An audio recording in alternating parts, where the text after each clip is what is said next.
I am unashamed. What about you? All right, so I'm super excited today because we've got a very special guest on Unashamed Nation. One of our best pals, Dr. Trent Langhofer. Dad, what do you call Trent? Cliffhanger.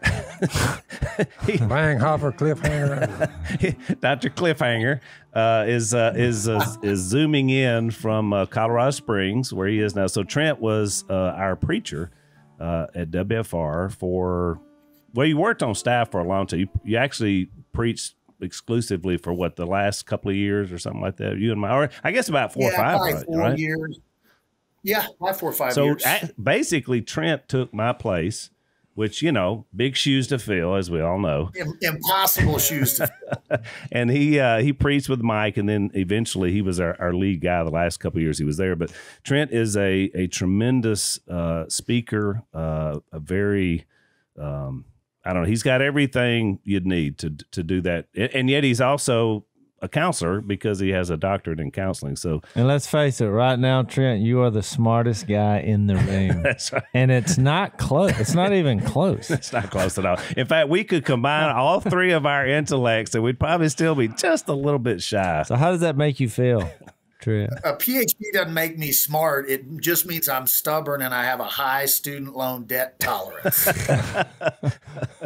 So Trent has a beautiful bride and then 3 great kids, and we love the Langhofers. You guys were a big part. How long were y'all in West Monroe total? Yeah, we were in Monroe, West Monroe for 10 years, and just loved it. Yeah, like you said, we're in Colorado Springs now, but man, we just miss our friends from the South who are more like family. Miss you guys so much, and just, yeah, if you're excited to have me on, it has to pale in comparison to how excited I am just to hang out with you guys again, man. Yeah, what he's saying in a kind way is that it was the 10-year experience and the probing of the redneck mind. Yeah. That's you right. know what's so exactly what's funny is that Trent and I are really close friends outside of this, and we did so many things together. It was so strange, the contrast, which I likened it to my relationship with my wife, because most people when they meet us, they're like, "Now, what's going on here?" But Trent, we taught a few classes together, and we would call it the Doctor and the Duck Man. But people would come because it was like, these two guys are on 2 totally different. Well, it's like Eric Metaxas and Dad. You know, Metaxas is a spiffy dresser, intellect, wrote Bonhoeffer and all these great books. He's really smart, but he's infatuated with Dad. He's like, your dad speaks like he's 900 years old. I could just sit and listen to him. You know, he likes your little. All I can say is it takes all kinds to make up the kingdom of God. That's right. Yeah, all kinds. So I want to tell the story, Trent, of the first time I really met you. I guess we'd probably shaken hands or whatever, because you was at our church. You know, when you were in school. And so, you know, you were getting pretty close to graduate. You were months away from graduating, and then you were going to go back to Kansas, which is where you had come from, and you were going to work with Kirsten's grandfather, right, at a church or something. Okay, so someone suggested, we were doing a marriage class, and someone said, "Have you met this guy Trent Langhofer?" And I said, "Well, yeah, I think I met him." And they were like, "Man, you should get that guy to, you know, teach in this marriage class. You know, he's getting his doctorate out there." So I was kind of like, because I'm always a little reluctant when I haven't heard somebody. You know, he's a counselor. Yeah, and I thought, what if he's just a dud? You know, so I thought, well, I'm gonna take a shot. You know, so we had him teach in the class, and we had like, you know, different teachers lined up every week. Well, Trent gets up, and I'm blown away. I'm just like, where has this guy been? Like, he is amazing. So I leaned over. So Tommy Emmett was sitting next to him. He's one of our elders. And Tommy was supposed to teach next week because I was organizing the class. And I told Tommy, I said, "Hey, next week?" He said, yeah. He's all excited. I said, "You're out." And he was like, "What?" I said, "I'm going to get this guy. I'm going to see if this guy can bring it again." So after class, I went up to you, Trent, and I said, "Hey, our teacher can't teach next week. Can you handle next week too? And I was really giving you a test, because if you'd have said, well, and then I thought, well, okay. But you said, yeah, I'd love to. So you were eager, and I like that. And then you got up the next week and did it again. And so that led to you and I sitting in my office having a conversation about what you were going to do. And I told you, I said, well, Trent, look, I know you got your plans laid out. You're going to Kansas. You're going to be in ministry. And I think that's great. I said, but if anything ever happens, just don't forget about WFR, because I didn't even know your whole story yet, which you're going to share later. But I was like, you just seem like you'd be a good fit here. And so I said, I just want to plant the seed. I don't want to, we prayed for you and prayed for your ministry. And so tell what happened after that, because it was really interesting. Yeah. So things kind of just fell through, in Kansas. And I end up basically just calling you back, Alan, and saying, man, look, the plan was sort of to go back to Kansas and preach and teach at a church there. God's leading us in another direction. And I would love to be at Whites Ferry Road. Is there any kind of an opportunity for a cliffhanger kind of guy, like me? And look, your listeners, there's just no way they could know you guys as personally as I could, but one of the cool things that God's done in my life consistently over the years is just connected me with people who were willing to take a chance on me. And, Phil, you're talking about redneck wisdom, but seriously, one of the things that I think you guys do so well, and maybe this is part of your redneck wisdom, is just take a chance on people without having any sense of what the outcome, could be. And just investing in people and loving on people. And so from really that moment when we had that conversation, when I was teaching that class, and then in conversations following, I was married. I had an 18-month-old. I had a 14-day-old. I was going to go back to Kansas. That fell through. I didn't really have a pathway or a plan. And so I just kind of threw myself at the mercy of God and around the people that he had connected me with. And you guys and the elders at Whites Ferry Road took a chance on me. And I've seen you guys do that consistently over time. And it's just meant a lot to me to watch that and be a beneficiary. So you told me your story. And of course, you're now we're talking about hiring somebody, which for a church is never an easy process, Yeah. And so, I started the process with our fellow leaders. And of course, you got to vet this guy, you got to find out, because we didn't know you, but I knew your story. So I called our mutual friend, Bonnie Phillips, and married to W.E., which we alluded to in our last podcast.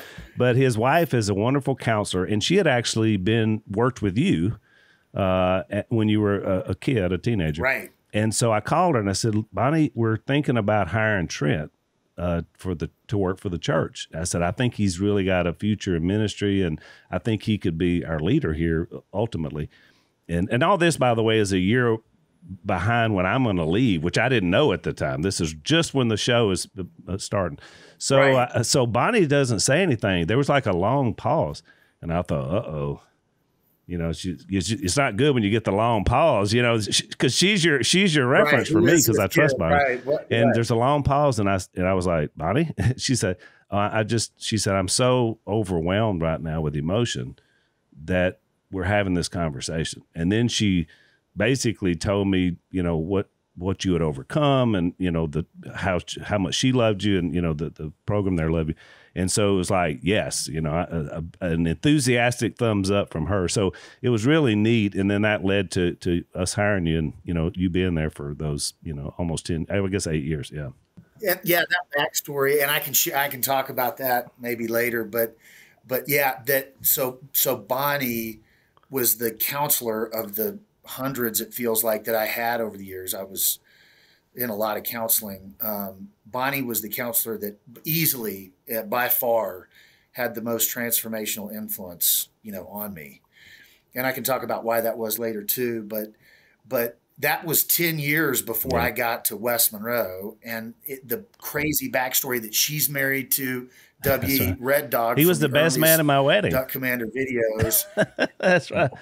Best man at your wedding. You guys are close. She is like one of my favorite people on earth. She knows me better than just about anybody knows me.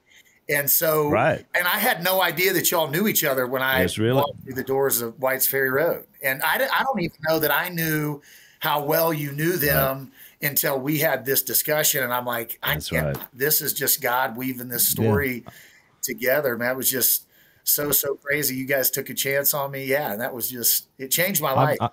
I've noticed God's really good at orchestrated meetings between people. I mean, that's just what he seems to do. Yeah. And you remember the first time I approached you, I was like, I got an offer for you. And you were looking at me like, what could this be? I was like, I do these events and I would like for you to come with me. And you were like, well, what would I do? I said, you'd be my bodyguard. And look, because Trent's kind of a big muscle guy. Oh yeah, he's got the look. You work out, and so, what was so humbling about you? Because you said, "Well, why?" And I said, "Because you love Jesus," which is what I told you. And I could tell you were like, well, "Where are you getting this from?" But when I heard you speak, this is the first time I was like, "This guy loves Jesus." I mean, he's a really intellectual and intelligent man. He's educated but I think there's something to that because a lot of people who are real knowledgeable, what's the verse say? Knowledge puffs up, but love builds up. Yep. And so you in a humbling way, and we did events together, and I'm like, this guy could pontificate on this way better than me. He's just sitting over there, all swole not saying a word. Which was like hilarious. Ninja cliffhanger. Yeah, because we were working on when we would be on the plane and talking in between and after about how we could impact the world together for Jesus. I mean, that really, it was more about that. I was like, let's just be friends. I was telling Missy, I was like, is it wrong to invite him and pay him to be my bodyguard because I just want to be friends with him? But that's really how we got. Because, I have to say, most security guys are really not that much of a conversationalist. They're just kind of hang out there. Well, it was a weird time. Trent, he was working out. So probably the first time we had a staff meeting, we were going to have lunch after the meeting. And so we're sitting around a big table, and we're talking about whatever we're working on, and I told him we're going to have lunch coming in. So Trent, about, 30 minutes into the thing, he starts pulling out his little Tupperware stuff. I said, Trent, I got lunch orders coming in. He said, oh, I know. And so he pulls out like a steak and all this stuff. He's eating it while we're doing that. I was like, what? And then then the lunch comes in and he does the full lunch. He didn't stop eating. No. And I was like, who has a snack of like a 14-ounce ribeye? An elongated meal. No, I told Missy after we had him over and his family the first time, when y'all left, the first thing I said, the next time Trent comes over here, double it. Whatever we thought we were going that guy's working out. Always remember this: practice hospitality without grumbling. No, we ran out of food. But it marvels how much he can eat. Like, we had lasagna, and luckily Lisa made two. Trent ate almost a full lasagna. You said a pan of... It's good, I admit it, but I was like, how does he hold it? But that man can eat, which we marvel at it, Trent. And then you look so good. So I told him one day he's gonna, it's gonna come back on him. Though. He's gonna be a big fat man. Well, Trent, the reason we had you on is because in our culture, I mean, we seem to be, just in a situation where there's so much pain and suffering, there's so much confusion, and there's so much disunity, and there's so much pain out there, and you're literally on the cutting edge of this war because of all the counseling you do and running a counseling center at Colorado Christian University. And so we're like, help us understand what's going on out there. Yeah, some of the things that you see. Let's take a break, Trent.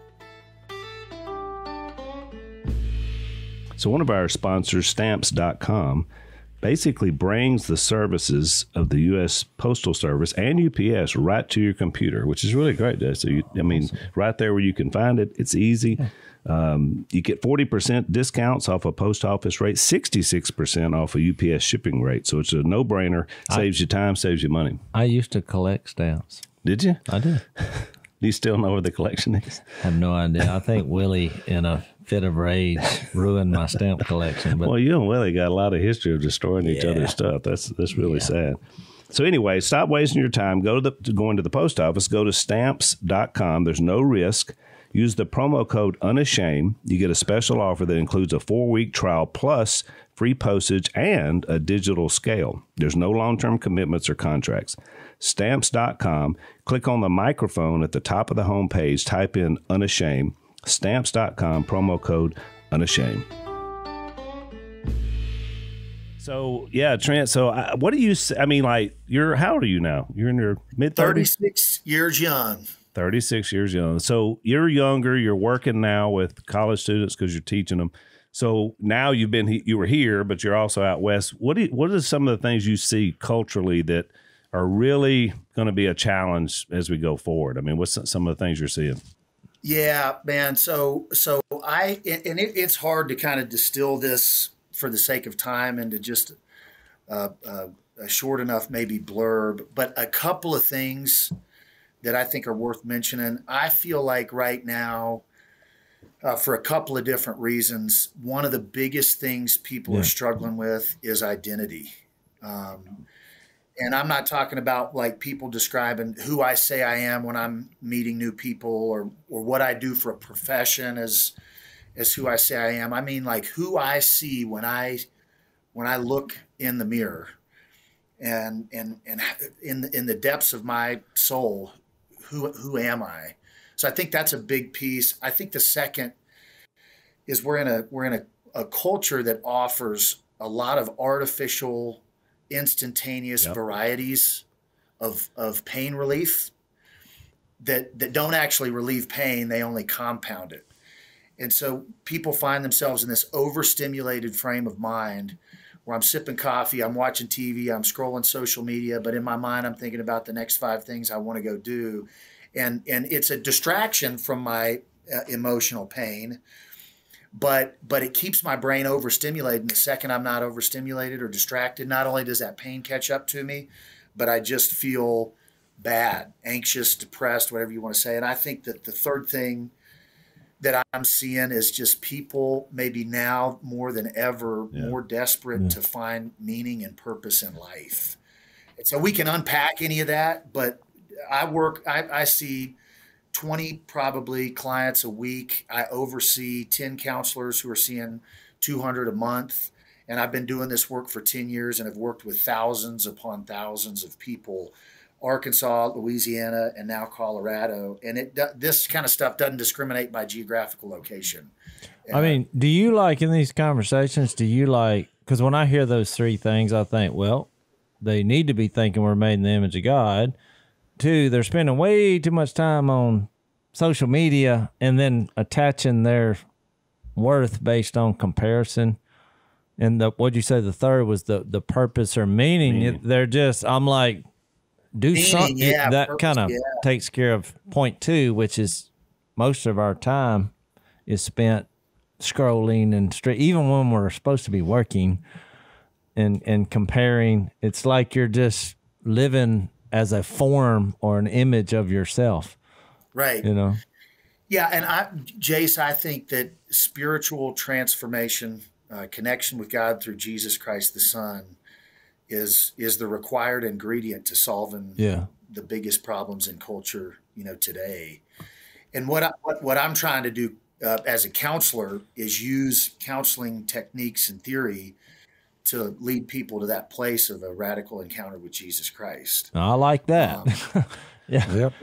Which I'm sure in our cultural world, you get flack for that because they're just trying to solve the problems without Jesus. So I guess it's a form of medicating without really offering a substantial eternal cure. But I'm sure that's a tough path that you have to climb, with individuals.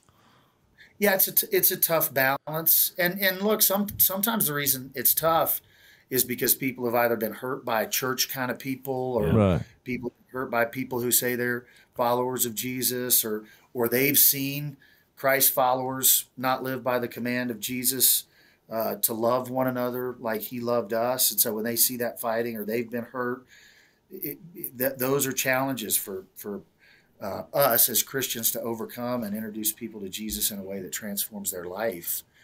And then, culture right now is so, it's this weird paradox. They're so desperate for truth, but they're so opposed to people who are bold enough to say, there is truth, there is a right way. If you go that way, you'll find what you're looking for in life. And until you do, you're never going to find it.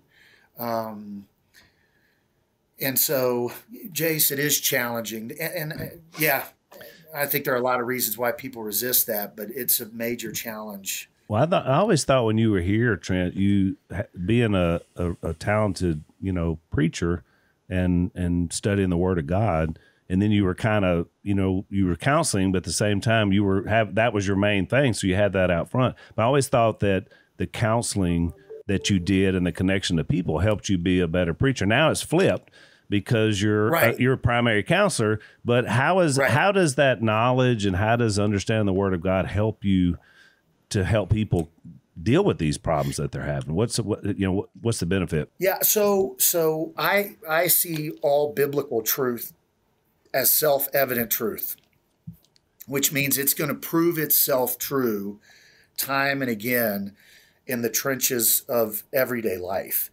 And so if I'm working with a married couple and I'm talking with them about giving more of yourself for your spouse than maybe you feel like you can give, that's the principle of the second mile, which is a principle that Jesus taught. Right. And I don't necessarily have to turn to book, chapter, and verse to teach somebody, that principle. I was just leading a devotional earlier today with my team, and we were talking about Matthew 6. Seek ye first the kingdom of God and his righteousness, and all these things will be added unto you. And so I can teach somebody, hey, try to connect with others or God, and let the rest take care of itself. If you'll put your trust in God and you'll really value others, let's let whatever happens then happen. And I'm betting that chips will fall into place. Well, I don't necessarily have to reference Matthew 6 for that. You're going to get me preaching here if you're not That's careful. All right. Preach on, brother. Another real common one, like with identity. So when Jesus is baptized in Matthew 3, God says, God names his identity after his baptism. This is my son, whom I love. In him I am well pleased. That's the very end verse of Matthew 3. You flip the page to Matthew 4. Jesus is led by the Spirit out in the wilderness to be tempted 40 days. Right. And the tempter comes to him, Satan comes to him and says, if you are the Son. So where's the first point of attack? It's in identity. Yeah. It's so that's the first place that Jesus is attacked. And I don't necessarily have to teach people that your identity is going to be attacked. Yeah. And here's how I know that from Jesus's temptation in Matthew 4, based on what God just told us about him in Matthew 3. I can teach them that principle. And I have taken a lot of classes. I've read lots of books. But I think the reason I'm able to help people, when I am, is because I'm using those kinds of principles and truths to provide people with some guidance. Yeah, no doubt. I mean, you just think if everybody woke up every morning and said those three things, that I'm a daughter of God, I'm a son of God, male or female, but then say, and he loves me. And he's pleased with me. Amen. I mean, if you just said that every day, right. I'm no counselor, but that's a pretty good. I'm good enough. I'm good enough. I'm smart enough, and doggone it, people like me. And God loves me. I think another reason, Trent, that you're effective, one, you obviously focus on Jesus and those principles, and we kind of do the same thing in that we're having conversations outside of the church building with people about life, and Jesus is introduced and people's lives are changed, and it's not really affiliated with a church building or religious thing. Right. It's just real life. That's what we do. But I also think that God uses your story, to share his story. And we want to get into that just because I think it's incredible. We see you now and we know you. We didn't see you BC before Christ. Right. But we've heard stories. But I do think it would help our listeners and viewers just to dabble into that, if you don't mind. Yeah, and let's take a break. So one of my favorite sponsors for our podcast is a group called Faithful Counseling. And, you know, I've mentioned this before. Counseling was such a big part of mine and Lisa's sort of reconciliation of our marriage. So we are big fans of counseling. I've encouraged a lot of people to go. I'll meet with anybody and have a conversation, but I always call it triage counseling. You need some other people as a guide to help you get there. And so I was just talking to some veterans this last week, and a lot of stuff, you know, from being overseas, a lot of difficult things in marriage. So counseling can really be a blessing to you. And these guys do it online, which helps you to be able to find a good counselor, and you can trust these guys. Unashamed listeners get 10% off your first month from the sponsor, Faithful Counseling. So get started. Go to faithfulcounseling.com/unashamed. That's faithfulcounseling.com/unashamed. You're going to fill out a questionnaire, and they're going to help. You're going to fill out a questionnaire, and they're going to help you assess your needs and match you with a counselor that you're going to love. So that's faithfulcounseling.com/unashamed. So Trent, that's exactly right. I want you to tell your story because Jase is right. We saw the cleanse version of Trent Langhofer and Kirsten and your young family when you were there. And then when I heard your story, because, you know, our church is I guess fairly unique in the sense that, I mean, there's a lot of life change that happens there, and you were a big part of that. Yeah, through Celebrate Recovery and a lot of other things we do. But tell our audience about your childhood and kind of what eventually led you to college and all that. Yeah. So grew up in a childhood home that, from all outside appearances, should have been great. You know, married parents. Biological father, going to chiropractic school. Both parents came from families that were Christian, and both kind of had aspirations to be involved in ministry. And you know, one night my mom gets a phone call from somebody who tells her that my biological father has been having a same-sex affair behind her back, and that it's not the first one. And so, kind of a long story short, in the tornado, you know, that followed, my mom grabs me. I'm the oldest of three boys. And how old were you at that time? I was around 6 years old at the time. Okay. Wow. Mm-hmm. Yeah. Yeah. And so, and my two younger brothers obviously were younger. My youngest brother was about a year old. There's about a 6-year gap between us. So yeah, you can imagine a mom gets a call trying to raise three boys. She didn't live near family. The just hurricane force storm that started raging in her life was overwhelming. And she grabs me and my brothers and goes and lives with her parents, who are just wonderful, salt of the earth people. But my mom's dad was retired at the time. My mom's mom was a paraeducator. My mom was a teacher. So there was, you know, month at the end of the money left over. I mean, it was tight. And you guys know how I can eat too. So just trying to keep me fed would be enough of a financial strain on any family.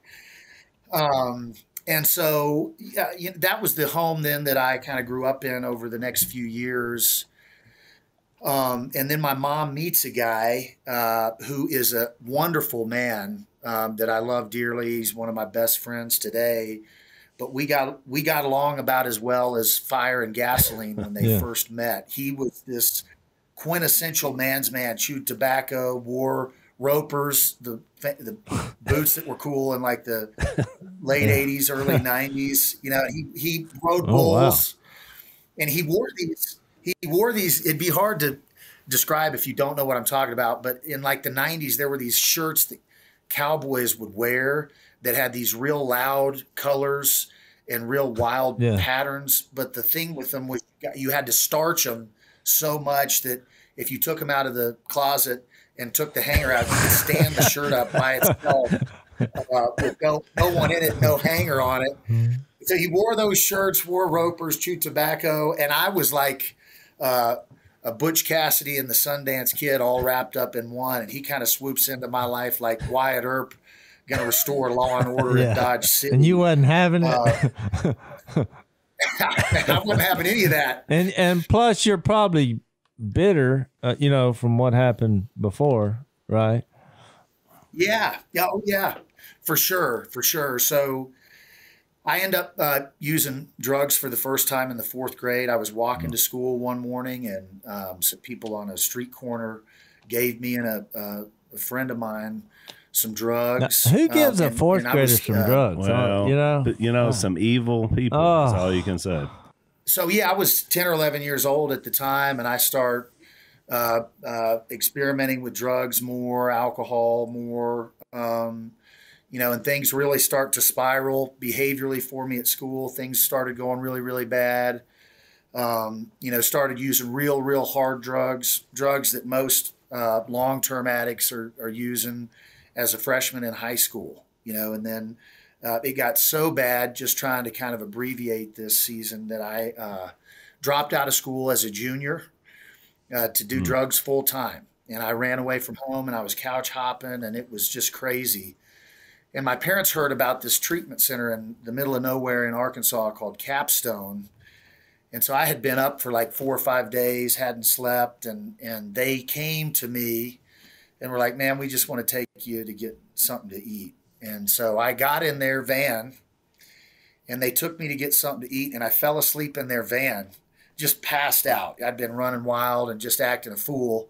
Pass out in their van, and I wake up. I'm living in Kansas at the time. I wake up in Searcy, Arkansas at Capstone Treatment Center. I've been kidnapped by my own parents. So parents that are listening that have wayward sons and daughters, it is not outside the scope of what might need to happen to kidnap your son and daughter and take that person. But from your perspective, that's probably, you're so strung out. That's the way you viewed it.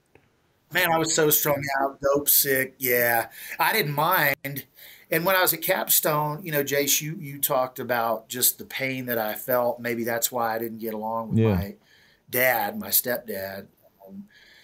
And so at Capstone, they started asking me all these questions, about my early life and my biological father. And so, man, the more they asked, the more I started to reveal things that I had been running from, revealed childhood trauma, talked a lot about the abandonment pain that I felt, because my biological dad was who he was, a person that had an affair and left my mom and was just caught up in his own addictive behavior and pain. And so the more I talked about it, just the more all those things I'd been running from just started to feel like they were just coming to the surface, and I'd been pushing them down forever.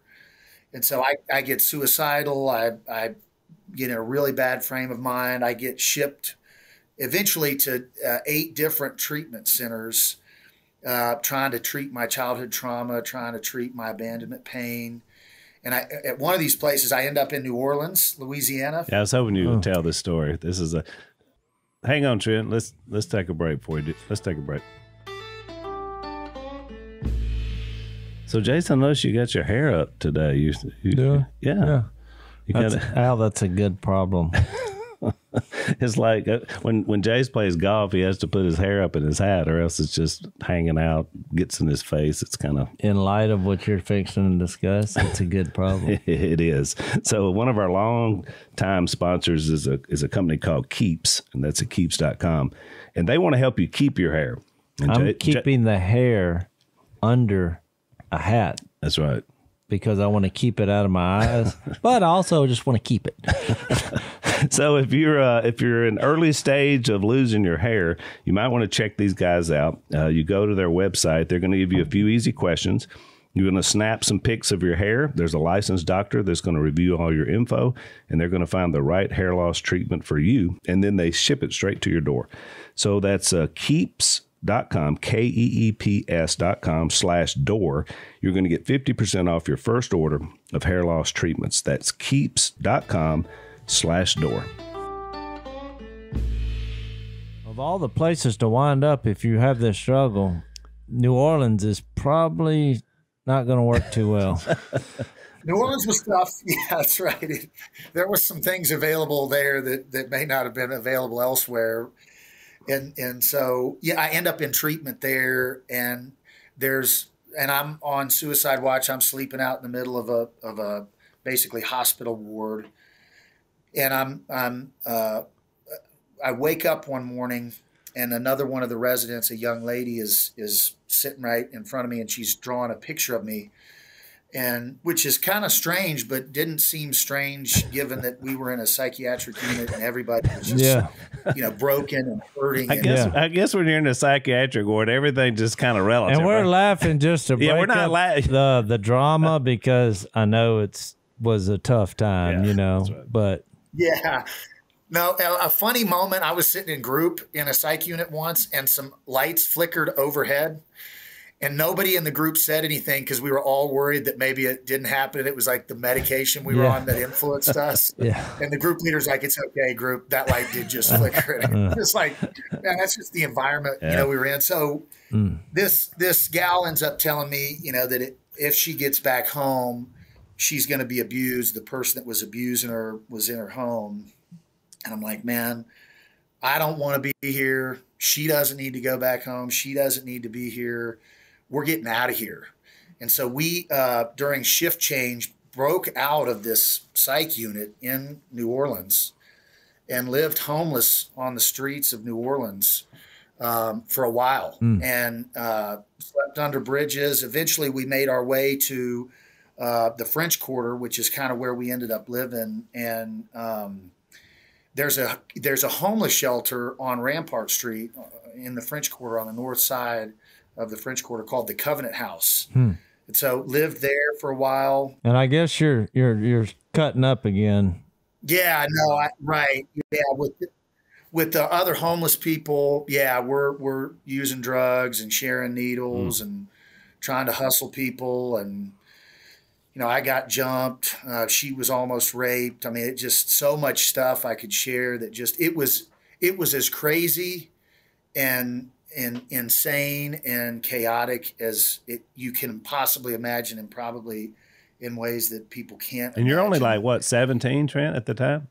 17, at the time, from the Midwest in the Deep South in New Orleans, homeless. Bourbon Street and the French Quarter. You know what's ironic, Trent? What's ironic is that when I went through my prodigal phase, and I was 17 in New Orleans, working there, but I had a more secure situation than you did because I was living with my aunt. But I was right down there in that same area, involved in that same lifestyle, and almost died, which is what led me back home. A guy took a crowbar to me in Kenner, just outside New Orleans, because I was, having an affair with his wife, which that's what tends to happen. So when you're describing it, I think, I mean, it makes no sense now to think you were that person, and yet you were that person. And at this point of your story, Trent, for people listening, I mean, you're strung out. You basically escaped a mental ward, back in drugs and sex and whatever is happening. It's like, how in the world do you wind up here? So there had to be some moment where this came crashing down that you survived. Yeah, so it was crazy. Yeah, so for years I lived as an IV drug addict, just crazy. I mean, as crazy and just insane as it could have possibly been. And so I make my way eventually back to Kansas. And the day before Thanksgiving in 2004, I'm in my hometown and I'm using, and I'm just about dead. So I'm 120 pounds at this point. I'm 6'2" and about 250 right now. So I was half the body weight I am right now. Thought I had AIDS, was using with people that had HIV. And so it was just, and I get a call from my aunt who's like, "Hey, we haven't seen you and we love you and we'd love to see you." And it's Thanksgiving is the next day. So this is in 2004. And after I hung up the phone, I got high and I overdosed and blacked out. And I think I would have died if my aunt hadn't called me, but something in me was conscious enough during a blackout where I somehow got in my vehicle, and I wake up in my vehicle about 2 miles from my mom's mom and dad, where my aunt was staying. And I black out again, and I'm on their front lawn. And for the next few days, like, they're trying to nurse me back to health. They call an ambulance, they call the hospital. And I survived. And they take me to church, and I had, big earrings in and looked just really like the kind of person you'd expect was doing the kinds of things, that I was doing. The earrings don't look good on me, by the way. That's an interesting factoid I'd never heard. Yeah. And this preacher at my wife's grandparents' church is preaching a message on being a pretender or a contender for Christ from the book of Jude. And my heart was just totally broken in that moment. And I'm like, man, this is me. I've always felt like a pretender. I was never some tough drug dealer. I was never a gang member. I was never some bad dude. I was just a worthless junkie that if my lips were moving, I was lying to you, and would have done anything to anybody, and did a lot of really just miserable things to get my next fix. And I'm just like, I just don't want to feel like a pretender anymore. I don't want to feel like I'm nothing.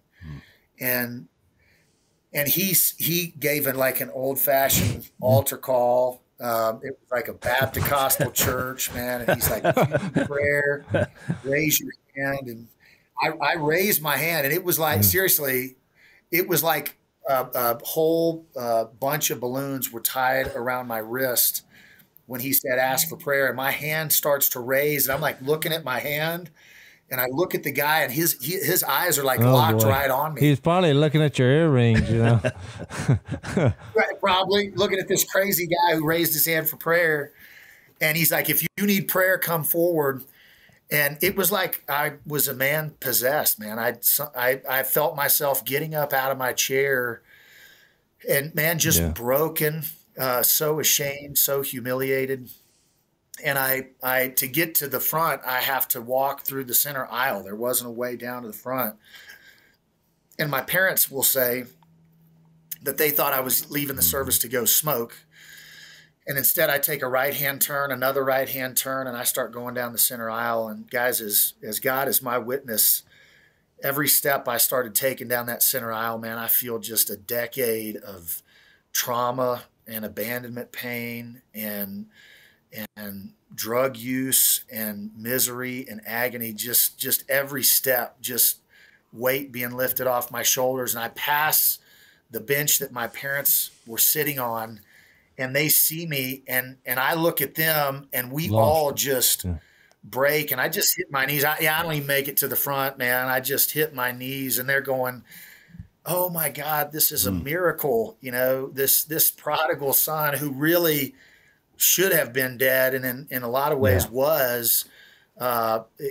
alive again, and so so that was like the first Sunday after Thanksgiving in 2004. On December 2nd, I met up with an old friend and smoked crack, which wasn't even kind of the drug that I normally use, and that's the last time I got high. And from that moment forward, I was like, I'm going to sell out to Jesus. I'm just going to never stop trying to get close to him, trying to know him, trying to live how he lived. And that's when they got you to Capstone, right? Was right after that? Yeah. Well, so I had been to Capstone, and that's when I called Capstone and was like, guys, I just had a powerful encounter with Jesus. I want to come work for you guys now. And they were like, dude, you've been sober for like a week. You cannot help anybody. And they were right. They were right about that. Hang on, Jeff. Let's take our last break.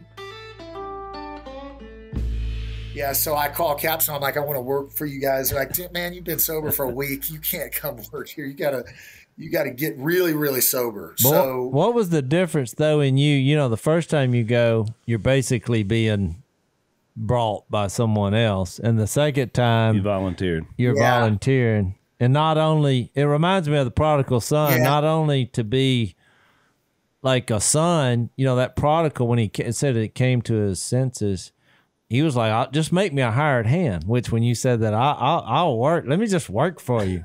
Right. Right. And I did scrub toilets there, and I did mop floors, and I did dishes.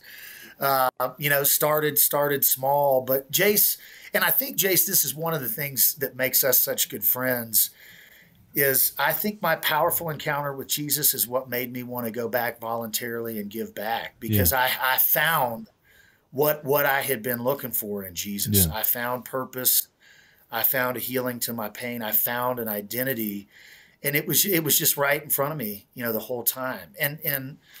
And so I was thinking, man, if I could just tell everybody that I can tell, you know, that this is how you beat the deepest, darkest type of addiction a person can go through, I'm going to tell everybody, you know, and I think Jesus has used that to motivate me to just keep grinding, you know, trying to learn as much as I can about counseling and trying to preach as much as I can. I'm not the best counselor, not the best preacher, but I don't know a ton of people that I think are as crazy about Jesus as I am, you know, and so I think I've been given some opportunities, and people have taken some chances, you know, on me as a result. Trent, it's interesting that the 10 sins that the Apostle Paul listed to the Corinthians, and it was everything from idolaters, adulterers, male prostitutes, homosexual offenders, thieves, greedy, drunk. That's just 1 Corinthians 6, 9, and 10.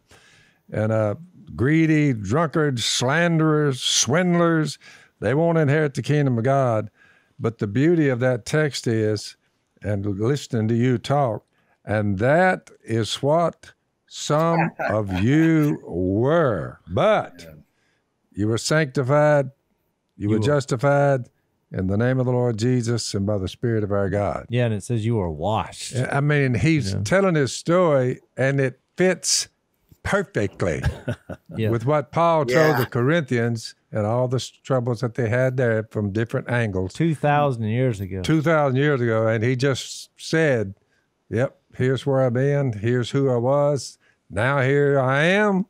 And I am what I am. And what's crazy is he's in Colorado, we're in Louisiana, but Al, at the same age, exactly 18 years old, could have bumped into each other in a different era. You know, if you weren't. That's right. And all those years later, God crosses our paths, you know, and you're not sure where you're going to go. And so now we're forever a part of your spiritual DNA that you and Kirsten and your family go forward. And you're a Saints fan, which is, you know, I mean, you picked that up while you were here. Converted you to that. And also, I would like to bring this up because that's why y'all call him something. What do you call our man here? The doctor?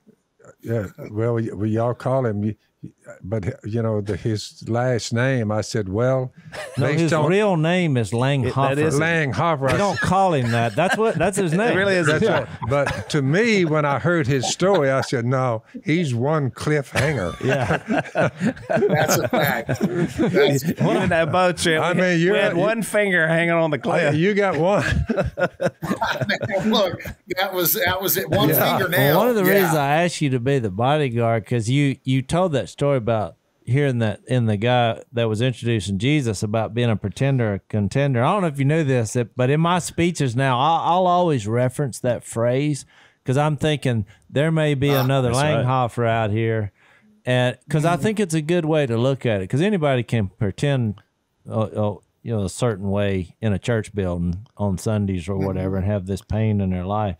But you've always been to me a fighter for Jesus and a contender, and so part of your coming out of that old lifestyle is you got your body in shape because you said you were 120 pounds, and so then you had a little stint in the is it called the UFC there? I don't want to embarrass you because look, you had the courage to step in a cage and fight a man. He was going to be a professional. Yeah. And so I wanted to ask about that experience. That's funny. Yeah, so not the UFC, it was the FCF, Freestyle Cage Fighting Championships. And right, that's crazy, but I had Jesus transform my life. And I'm like, man, all these guys are getting in cages, fighting each other. Like, I want to see what that's about. And so trained for a while. I grew up wrestling and so did athletics a lot. And my addiction really took that away from me. And so I decided I'm going to give it a shot. And went down to Tulsa. There were about 3,000 people in this convention center in Tulsa, and I'm entering into the octagon list with my entrance music as Rich Mullins. Our God is an awesome God. I love it. Yeah. So there's thunder in his footsteps and lightning in his fists. And so what happened? I thought, Lord, I need some of that. So I get in the ring and I just get beat up, man. My nose gets broken, get black-eyed. And my wife, my dad, my mom's dad, and my brother were sitting ringside. And so, yeah, after beating this guy's fists up with my face for 3 rounds, I leave the octagon and my wife is like, okay, Trent, you got a decision. It's either this or me. And so I gave up my life as a fighter and became a preacher and a counselor. Yeah. But I wanted you to tell that story because I do think that you made the spiritual transition there in that I'm in a spiritual war, and that's why I said you're on the cutting edge. And your wife is awesome, and y'all make a great team for the Lord. And I just had to say that because I think it's one thing, for Jesus to save us, but then he also, as we grow and mature, we find our lane in representing him on the earth. And you've done well. And Jase, I think that's important just because that's really our purpose. There is a battle for each person to fight. That's right. And you're needed. You are a needed soldier, in that army. And it's given my life a lot of purpose and meaning. I was just pursuing the wrong type of fighting for the Lord. Well, right. But your heart was right. Heart was right. Yeah. So tell us what you're doing now. So, married a just beautiful gal, way out of my league, out-punted my coverage on Kirsten. She and I have been married. We just celebrated our 15-year wedding anniversary. Wow. Have 3 just precious kids. Adrian's 12, Kyra's 10, Judah's 8. And just have, guys, just a blessed, wonderful life. I'm in Colorado Springs. I am teaching graduate counseling classes at Colorado Christian University's clinical mental health counseling program. And it's an excellent program. I also launched Colorado Christian University's Outpatient Mental Health Counseling Center, also here in Colorado Springs. And we just teach and train counseling students to just be on the front lines of mental health and loving people with the love of Jesus and using what evidence-based practices in counseling say are what help people and what help heal people and what help turn people to Jesus. I'm teaching pastor at Trace Church here in Colorado Springs, and just trying to personally just love on my family as much as I can and love on as many people as I can, and just so thankful, for the twists and turns that my life has taken. I'm just a really, really broken, messed up guy that found Jesus and things just radically transformed. So thankful to get to do what I do and to help the people that I get to help and to work with guys who just really in a lot of ways remind me of me, just a hurt, lost young man that just was desperate for something. Well, Trent, you and Kirsten are missed here, but we know, I told you when you left, God's going to continue to open doors. Anybody out in the Springs area, if you need any counseling, look this guy up because he's amazing. I'm glad you're teaching. That's great because you got a great gift there. I'm glad to hear you're using it. And back during the pandemic when you guys were tuning into our live stream, it did my heart proud just to see, there's the Langhofers are watching today. So that was really powerful. So look, we love you a lot. Please pass that along to Kirsten and the kids as well. And can't wait to get you back down here. We'll get you down here in the 4th seat where you can be right live in person. Yeah, man. I would love it. Love you, bro. Blessings, bro. Love you guys. Thanks so much, guys. Thanks for listening to the Unashamed podcast. Help us out by rating us on iTunes. And don't miss an episode by subscribing on YouTube, and be sure to click that little bell to get notified about new episodes. And for even more content that you won't get anywhere else, subscribe to Blaze TV at blazetv.com/unashamed.